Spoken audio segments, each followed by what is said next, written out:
বন্ধুরা, আশা করছি আপনারা সবাই ভালো আছেন। আমি আজকে আবার একটা নতুন ভিডিও নিয়ে চলে এসেছি, তো ভিডিওটি দেখতে থাকুন। রান্না করছি চিকেনের জন্য। আমি আজকে নিয়েছি আলু, টমেটো, আদা, রসুন, কাঁচা লঙ্কা, পেঁয়াজ আর চিকেন। মধ্যে আলুগুলো দিয়ে দিয়েছি, এবার ভাজা করব।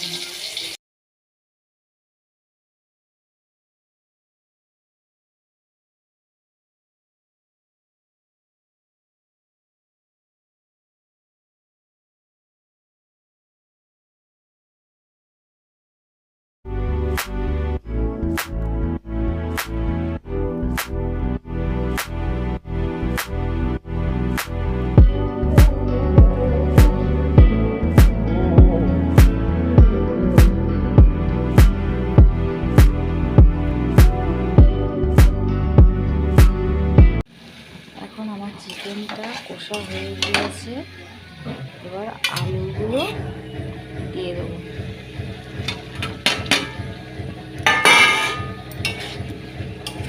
আলুগুলো দিয়ে একটু নাড়তে থাকবো, এরপরে জল দেবো।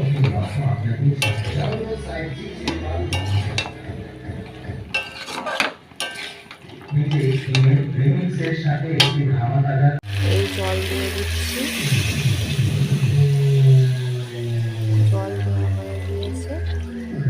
তো এবার ফুটে গেলে, চিকেন আলু সিদ্ধ হয়ে গেলেই নামিয়ে নেব।